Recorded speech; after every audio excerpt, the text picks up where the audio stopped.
J'ai travaillé 43 ans. 43 ans à me lever avant le soleil, à mettre de côté chaque mois, à refuser des vacances pour que mon compte d'épargne grossisse. Et un mardi matin, assise dans le bureau de ma banque, un conseiller qui avait l'âge de mon petit-fils m'a regardé avec ce sourire gêné et m'a dit qu'il restait presque rien. Presque rien. J'ai cru qu'il se trompait. J'ai demandé qu'il vérifie. Il a vérifié. Et là, j'ai compris quelque chose que personne n'ose dire à voix haute. On ne nous vole pas notre argent d'un coup. On nous le prend centime par centime, mois après mois, dans un silence parfait. Et le pire, c'est que j'avais signé pour ça, sans le savoir. Aujourd'hui, je vais vous raconter comment 3 pièges invisibles ont vidé mes économies pendant des années, pendant que je croyais faire tout correctement. Je m'appelle Colette, j'ai 78 ans. Et si vous pensez que ça ne peut pas vous arriver à vous, alors vous êtes exactement la personne qui a besoin d'entendre cette histoire. Parce que moi aussi, j'étais sûre de moi. Mon mari, Raymond, était comptable. Pas dans une grande entreprise, non, dans une petite société à Lyon. Mais il avait cette manie de tout vérifier, tout noter, tout classer. Quand il est parti il y a 11 ans, il m'a laissé des dossiers impeccables. Des classeurs entiers avec nos contrats, nos relevés, nos assurances. Tout était en ordre. Du moins, c'est ce que je croyais. Pendant les premières années après son départ, je n'ai touché à rien. Pourquoi changer ce qui fonctionne ? Les prélèvements tombaient, les factures étaient payées, et moi, je vivais modestement. Je ne suis pas quelqu'un de dépensier.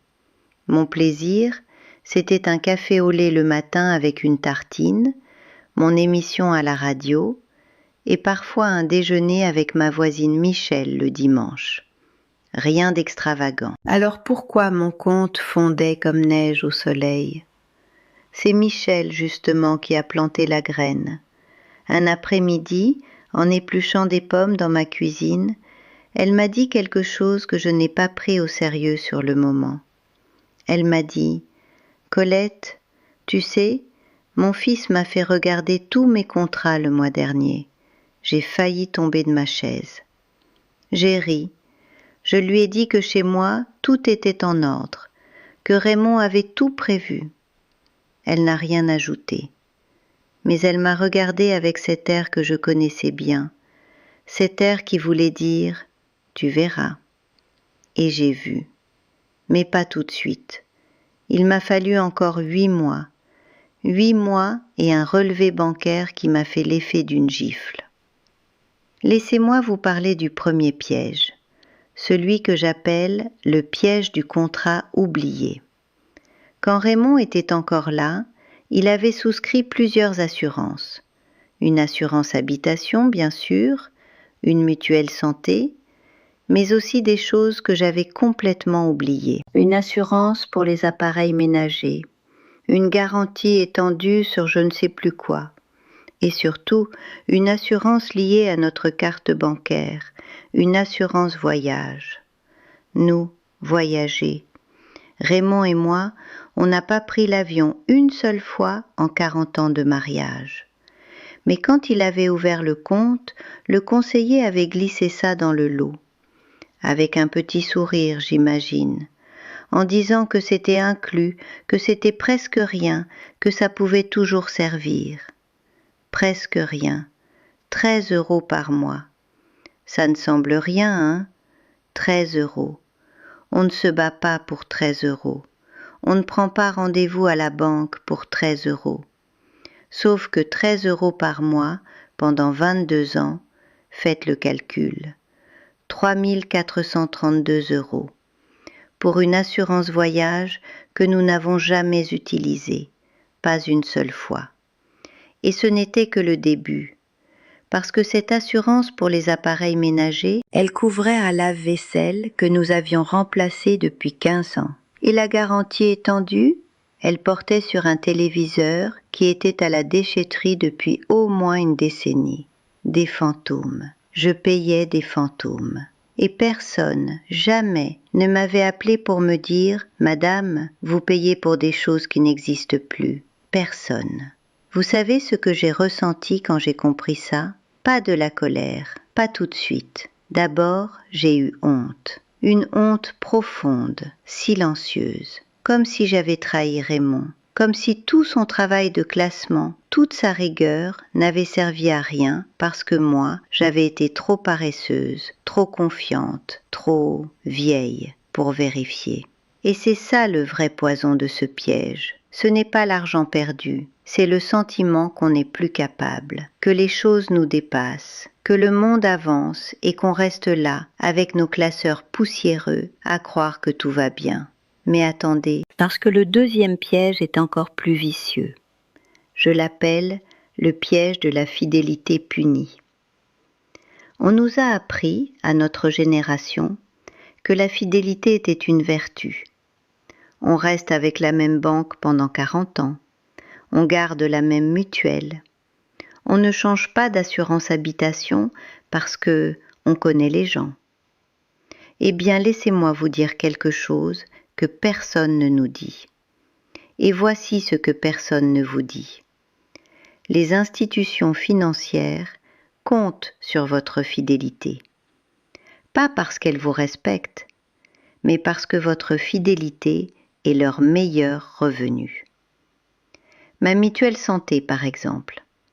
Quand je l'ai comparée, et je ne l'avais jamais fait, jamais en 30 ans, j'ai découvert que je payais 180 € par mois pour une couverture que d'autres mutuelles proposaient à 110 €, avec les mêmes garanties, parfois même de meilleures garanties. 70 € de différence, par mois, 840 € par an. En 10 ans, c'est 8400 € partis en fumée. Et quand j'ai appelé ma mutuelle pour demander pourquoi, on m'a expliqué que les tarifs augmentaient chaque année en fonction de l'âge, que c'était normal, que tout le monde payait ça. Sauf que ce n'était pas vrai. Tout le monde ne payait pas ça. Les nouveaux clients avaient des offres promotionnelles, des tarifs réduits, des avantages de bienvenue. Mais moi, la cliente fidèle depuis 30 ans, moi, je payais plein pot, parce que je ne posais pas de questions, parce que je faisais confiance. Ma voisine Michel avait changé de mutuelle 6 mois avant. Elle payait 40 € de moins que moi par mois pour une meilleure couverture dentaire. 40 €. Quand elle me l'a dit, j'ai posé ma tasse de café et je suis restée silencieuse pendant une longue minute, parce que je faisais le calcul dans ma tête et le chiffre me rendait malade. Honnêtement, c'est ce piège qui m'a fait le plus mal. Pas financièrement, émotionnellement, parce que j'ai réalisé que ma loyauté ne valait rien aux yeux de ces gens, que j'étais un numéro qui payait sans broncher, année après année. Et vous savez quoi ? Je crois qu'il compte sur le fait qu'on a honte de négocier, qu'à notre âge, on ne veut pas déranger, qu'on préfère payer trop plutôt que de passer pour quelqu'un de difficile. On nous a élevés comme ça. Ne fais pas d'histoire, sois reconnaissante, ne te plains pas. Et pendant ce temps, notre argent s'évapore. Si vous reconnaissez cette sensation, ce sentiment d'avoir été trop gentille, trop confiante, trop silencieuse, laissez un commentaire, dites-le, parce que si moi j'ai mis si longtemps à ouvrir les yeux, je sais que je ne suis pas la seule.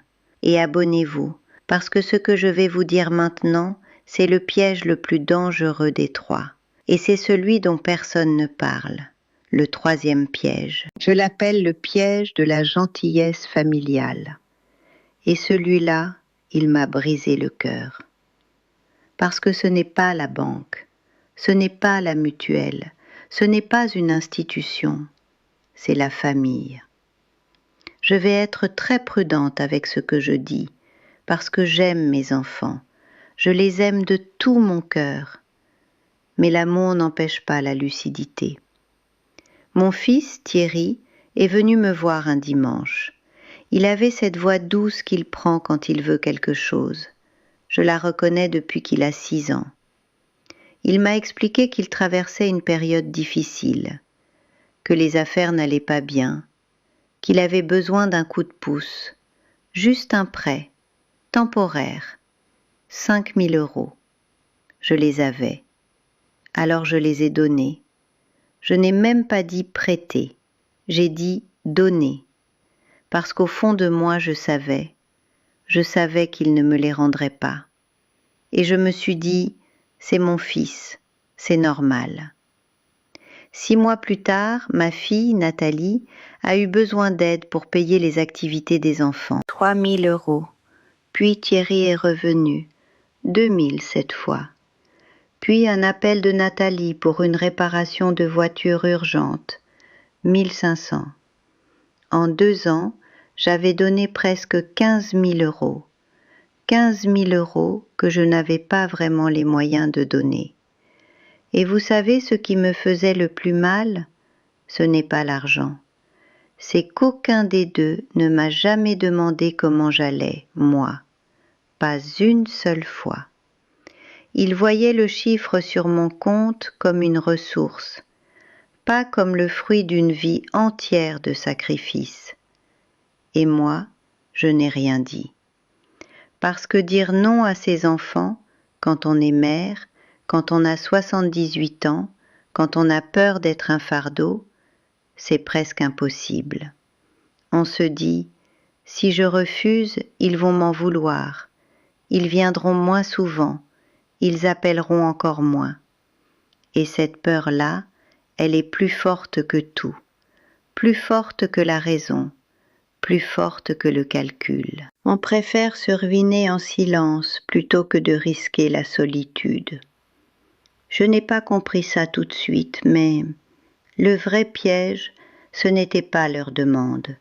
C'était mon incapacité à poser des limites, ma peur d'être abandonnée, ma croyance qu'une bonne mère donne tout, jusqu'au dernier centime. Michel m'a encore sauvée. Un jour, elle m'a dit « Colette, tes enfants t'aimeront même si tu dis non. Et s'ils ne t'aiment que quand tu donnes, alors ce n'est pas de l'amour. » J'ai pleuré, longtemps, parce qu'elle avait raison, et parce que c'était la première fois que quelqu'un me donnait la permission de me protéger. Alors voilà ce que j'ai fait. Et je vous raconte ça parce que si vous êtes dans cette situation, vous avez besoin de savoir que c'est possible. D'abord, je me suis occupée du premier piège. J'ai pris tous les classeurs de Raymond, tous. Je les ai étalés sur la table de la cuisine et j'ai passé 3 jours à tout éplucher. Chaque contrat, chaque prélèvement. J'ai trouvé 6 abonnements ou assurances que je payais pour rien. 6. J'ai appelé chaque organisme. Certains ont été corrects, d'autres m'ont fait tourner en rond pendant des heures. Une dame m'a même dit « Mais madame, vous êtes sûre de vouloir résilier? Et si quelque chose arrive ?» Et si quelque chose arrive? La peur, toujours la peur. Ils savent exactement quel bouton presser. J'ai tenu bon, j'ai résilié et j'ai économisé presque 200 € par mois. 200 € pour des choses que je ne savais même pas que je payais. Ensuite, le deuxième piège. J'ai changé de mutuelle. Ce n'était pas facile. Les formulaires, les comparaisons, les appels téléphoniques. À notre âge, on nous rend les choses compliquées exprès. Je suis convaincue de ça. On rend les démarches pénibles pour qu'on abandonne, pour qu'on se dise « tant pis, c'est trop compliqué, je reste ». Mais j'ai demandé de l'aide. Michel est venu chez moi avec son fils, qui travaille dans l'informatique. Il m'a aidé à comparer les offres en ligne. En une après-midi, c'était fait. 65 € de moins par mois, pour une meilleure couverture. 65 € que je jetais par la fenêtre chaque mois depuis des années, juste parce que j'étais fidèle. Et le troisième piège, le plus dur. J'ai invité Thierry et Nathalie à déjeuner, les deux, ensemble. J'avais préparé un pot-au-feu, comme quand ils étaient petits, et au dessert, j'ai posé ma cuillère et j'ai dit « Il faut qu'on parle ». Mon cœur battait si fort que je sentais mes tempes pulser. Je leur ai dit que je les aimais, que je les aimerais toujours, mais que je ne pouvais plus donner d'argent, que mes économies n'étaient pas infinies, que j'avais peur moi aussi, peur de ne pas avoir assez pour mes vieux jours, peur de finir dépendante, peur de ne pas pouvoir payer une maison de retraite digne si un jour j'en avais besoin. Le silence autour de la table était épais. Nathalie a baissé les yeux. Thierry a serré la mâchoire, et pendant un instant, j'ai cru que j'avais tout perdu, que j'avais brisé quelque chose. Puis Nathalie a levé la tête et elle a dit « Maman, on aurait dû faire attention, pardon ». Et Thierry a hoché la tête. Il n'a pas dit grand-chose, mais il a posé sa main sur la mienne, et ça m'a suffi. Vous savez ce que j'ai appris de tout ça ? Que le silence est le plus grand ennemi des gens de notre âge. On se tait sur nos finances, on se tait sur nos peurs, on se tait sur nos besoins, et pendant qu'on se tait, le monde nous grignote. Centime par centime, contrat par contrat, sourire poli par sourire poli. Mais voici ce que je veux vous dire, à vous qui m'écoutez. Il n'est jamais trop tard. J'ai 78 ans, j'ai perdu des milliers d'euros. Mais j'ai aussi repris le contrôle. Et cette sensation-là, cette sensation de dire non, de vérifier, de poser des questions, de refuser d'être invisible, c'est la chose la plus puissante que j'ai faite depuis longtemps. Vous n'avez pas besoin d'être experte en finance, vous n'avez pas besoin de tout comprendre, vous avez juste besoin de regarder, de demander, et surtout de ne plus avoir honte de protéger ce qui vous appartient. Parce que cet argent, ce n'est pas juste des chiffres sur un relevé, c'est vos matins à l'usine, c'est vos dimanches travaillés, c'est les vacances que vous n'avez pas prises, c'est les robes que vous n'avez pas achetées, c'est votre vie entière, comprimée dans un compte en banque, et personne n'a le droit de vous le prendre en silence. Personne.